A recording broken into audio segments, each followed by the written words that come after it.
नमस्कार प्रिय विद्यार्थियों। नेक्स्ट क्लास के अंदर जैसे पीछे परावर्तन में समतल दर्पण पढ़ रहे थे अपने। समतल दर्पण के प्रतिबिंबों की विशेषताएं देखी थी कि समतल दर्पणों से प्रतिबिंब कैसे बनते हैं, उससे संबंधित दो न्यूमेरिकल है।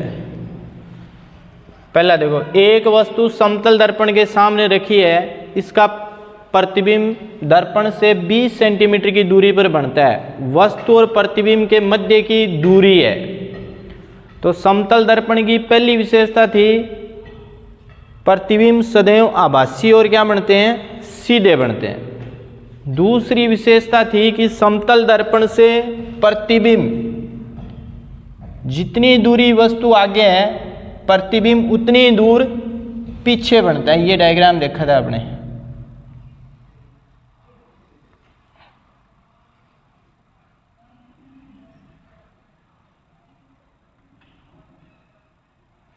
ये दूरी x है, तो ये दूरी भी क्या है, x है। ये वस्तु है P, उसका प्रतिबिंब यहाँ P डैश बनता है। तो क्वेश्चन को देखो, एक समतल दर्पण के सामने रखी वस्तु, इसका प्रतिबिंब दर्पण से 20 सेंटीमीटर की दूरी पर बनता है। प्रतिबिंब बनता है ये x, ये वाली दूरी कितनी है, 20 सेंटीमीटर है। तो वस्तु और प्रतिबिंब के मध्य की दूरी ज्ञात करनी है। तो यहाँ से लेकर यहाँ तक की टोटल दूरी बतानी है अपने को। पूछा गया है ये है, देखो x प्लस x बराबर 2x हो गया। तो x कितना है, 20 है। ये भी कितना है, प्रतिबिंब। तीसरा नियम ये कहता है कि जितनी दर्पण वस्तु जितनी दर्पण से आगे है, प्रतिबिंब उतना ही पीछे बढ़ेगा। तो ये दोनों दूरियां भी क्या होगी, बराबर होगी। तो 20 और 20 कितने होंगे, 40 सेंटीमीटर। इसका आंसर आएगा C। कितना आ जाएगा, C, 40 सेंटीमीटर। नेक्स्ट क्वेश्चन देखो। नेक्स्ट क्वेश्चन के अंदर क्या है, अब कोई वस्तु दर्पण की ओर जिस वेग से जाती है, प्रतिबिंब उसके डबल वेग से वस्तु की ओर गमन करता है। ठीक है, कोई वस्तु v वेग से जा रही है तो प्रतिबिंब वस्तु की ओर क्या है, 2v वेग से आता है, प्रतीत होता है। तो आसाराम समतल दर्पण से 8 मीटर की दूरी पर है। ये आसाराम है और ये 8 मीटर की दूरी पर है यहाँ से। अब वह दर्पण की ओर 2 मीटर चलता है। कितने मीटर चल रही है, 2 मीटर। तो बताओ आसाराम और उसके प्रतिबिंब के बीच दूरी कितनी होगी। देखो अब इस स्थिति पर है, ये स्थिति A थी, ये स्थिति B है 2 मीटर चलने के बाद। तो दर्पण से कितनी दूरी होगी, 6 मीटर। शेष दूरी कितनी है, 6 मीटर है। और ये यहाँ इसका प्रतिबिंब है, तो ये 2 मीटर चलेगा, तो ये भी कितने मीटर चलेगा, 2 मीटर ये चलेगा। तो ये भी कितनी दूरी होगी, 6। और टोटल दूरी, अब ये पूछा गया है कि प्रतिबिंब की बिंब से दूरी, ये टोटल दूरी होगी 6 प्लस 6 बराबर कितनी आ जाएगी, 12 मीटर। तो टोटल दूरी आएगी, वो आएगी 12 मीटर। गोलीय है, तो गोलीय दर्पण 2 प्रकार के देखे थे अपने। एक था अवतल, दूसरा दर्पण है उत्तल। ठीक है, एक अवतल है, दूसरा उत्तल है। जब बाहरी भाग पर परावर्तक के रूप में पालिश कर दी जाए, अंदर का भाग परावर्तक पृष्ठ के रूप में काम करता है, वो है अवतल। देखो पहला जो बिंदु आता है इसके अंदर, वो आता है ध्रुव। ध्रुव क्या होता है, तो ध्रुव क्या होता है, देखो दर्पण किसी गोले का, ये गोला था इस हिसाब से, इसका कटा हुआ भाग है, और जो वक्रित भाग है वो यहां से है, x और y। x और y के बीच का जो क्षेत्र है वो वक्रित भाग है। वक्रित भाग का मध्य बिंदु, यानी टोटल वक्रित भाग यहाँ से लेकर यहाँ तक की टोटल दूरी और उसका आधा, ठीक ये बिंदु आएगा, इसको बोलते हैं ध्रुव।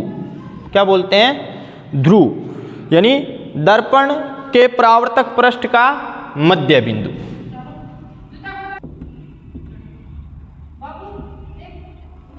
दर्पण के परावर्तक पृष्ठ का मध्य बिंदु क्या कहलाता है? ध्रुव कहलाता है। 2 नंबर, मुख्य अक्ष। देखो मुख्य अक्ष क्या होता है? वक्रता के अंदर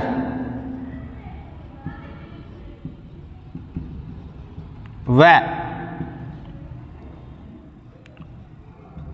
ध्रुव को मिलाने वाली सीधी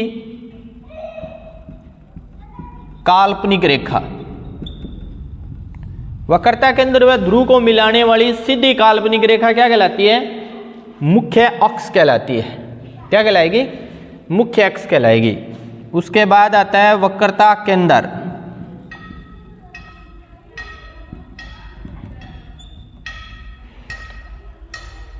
ये जो दर्पण का वक्रित भाग है, जिस गोले से काटा गया इसको, उस गोले का या उस वर्त का केंद्र बिंदु इसका क्या कहलाता है? वक्रता केंद्र कहलाता है। तो वक्रता केंद्र क्या होगा? ये जो वक्रित भाग है, जिस गोले से या जिस वर्त से इसको अलग किया गया, उसका केंद्र बिंदु इसका क्या कहलाता है? वक्रता केंद्र कहलाता है। अब देखो वक्रता के अंदर अवतल दर्पण के अंदर, ये अवतल दर्पण है, बार पॉलिश की हुई है।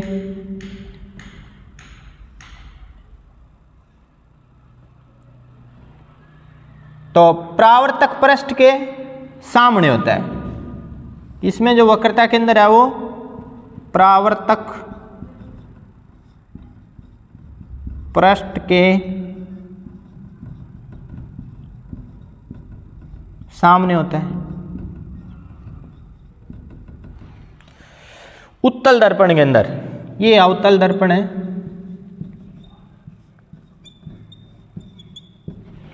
उत्तल दर्पण में ठीक विपरीत होगा।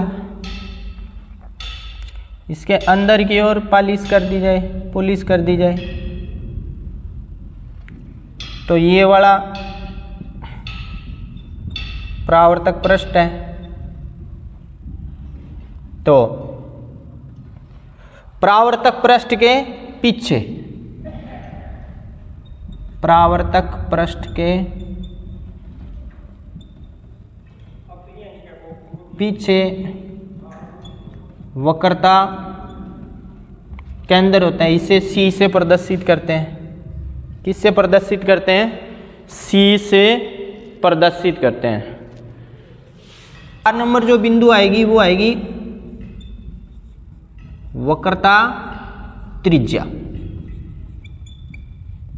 अब देखो वक्रता त्रिज्या क्या होती है इस चित्र के अंदर? इनमें देखो वक्रता त्रिज्या, ये वक्रता केंद्र है, यहां भी ये वक्रता केंद्र है। वक्रता केंद्र से ये ध्रुव है। वक्रता केंद्र और ध्रुव को मिलाने वाली या इनके दोनों के बीच की दूरी को क्या बोलते हैं? वक्रता त्रिज्या, जिसे r से प्रदर्शित करते हैं। ठीक है, ये इधर होगी P और C के मध्य की दूरी, P और C के मध्य की दूरी, P का मतलब ध्रुव है,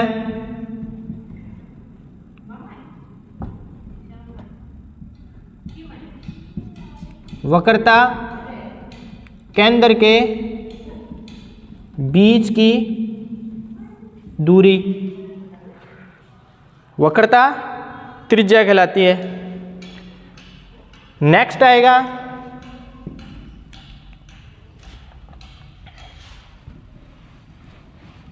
एक नंबर ध्रुव, 2 नंबर हो गया मुख्य अक्ष, 3 नंबर हो गया वक्रता केंद्र। 4 नंबर हो गया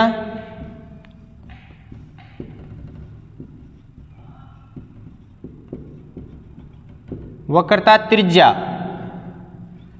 5 नंबर आता है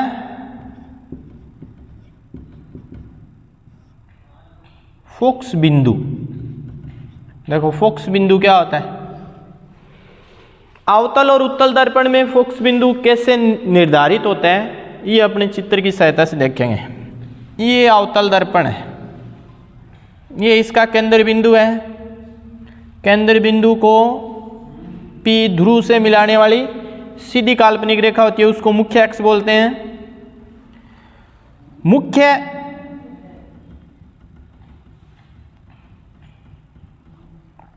इसको मुख्य अक्ष बोलेंगे। सी पी जो रेखा है मुख्य अक्ष है। मुख्य अक्ष के समांतर प्रकाश की किरणें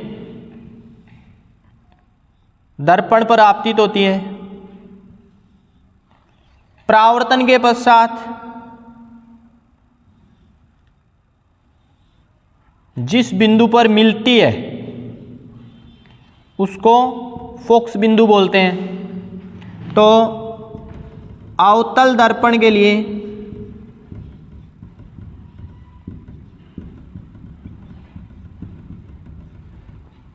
फोकस बिंदु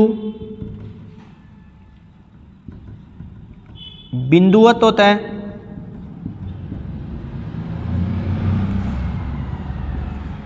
वास्तविक होता है, सीधा होता है।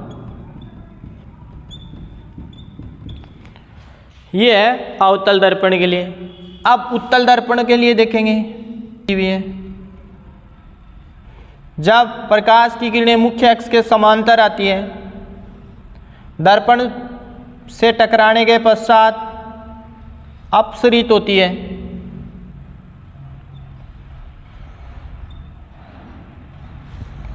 अपसरित किरणों को पीछे की ओर बढ़ाया जाता है।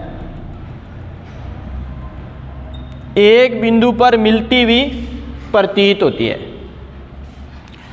तो उत्तल दर्पण के लिए फोकस बिंदु क्या है देखो। तो उत्तल दर्पण के लिए फोकस बिंदु की विशेषता है वो होता है बिंदुवत होता है। ये भी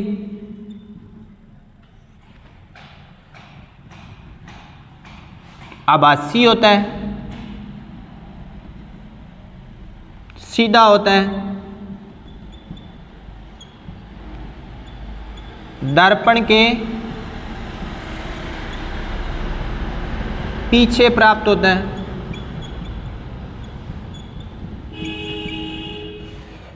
दर्पण के पीछे प्राप्त होता है। फोकस बिंदु के आधार पर इन दर्पणों को अवतल दर्पण को अभिसारी दर्पण भी बोलते हैं।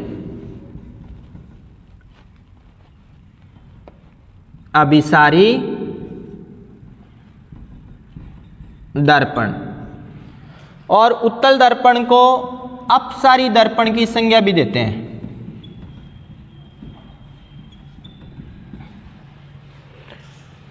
अभिसारी दर्पण का मतलब हो गया जब प्रकाश की किरणें मुख्य अक्ष के समांतर आती है और दर्पण से टकराने के पश्चात एक बिंदु पर केंद्रित होती है।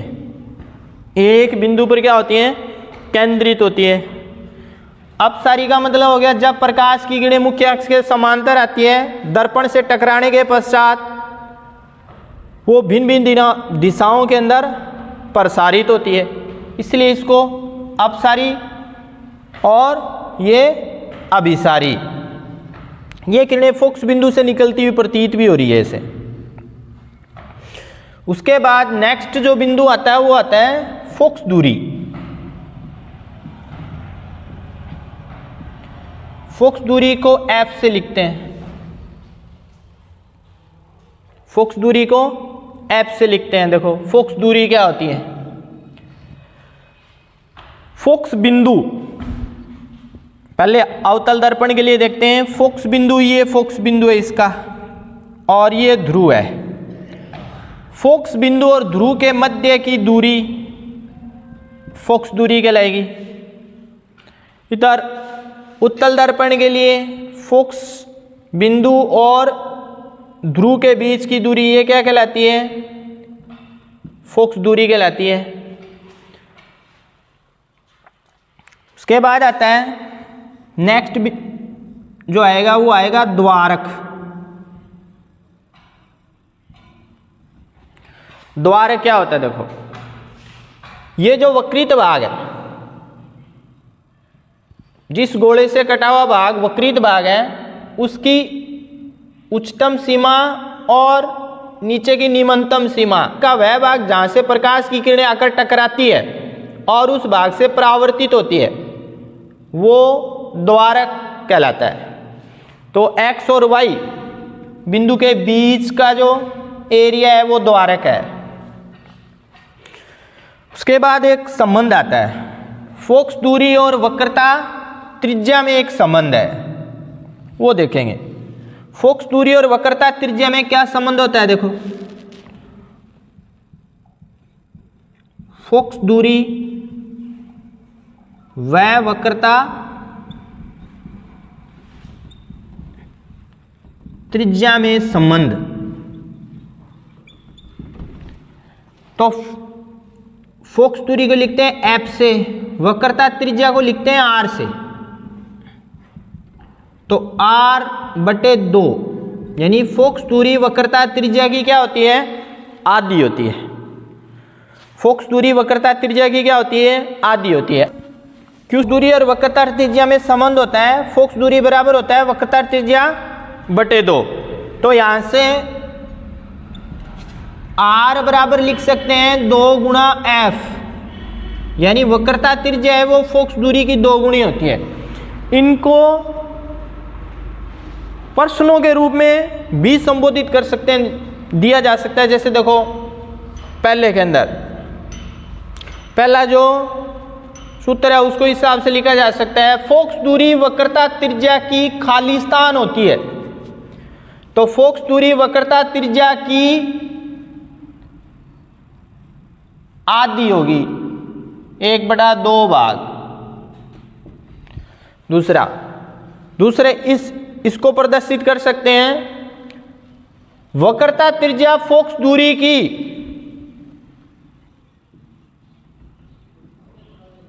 दो गुनी होती है। इसको ऐसे लिख सकते हैं, इसको ऐसे लिखा जा सकता है। तो वक्रता त्रिज्या फोकस दूरी की 2 गुनी होती है। ये रिक्त स्थान के रूप में हूबहू लाइन देके, स्पेस देके ये पूछा जा सकता है आपसे।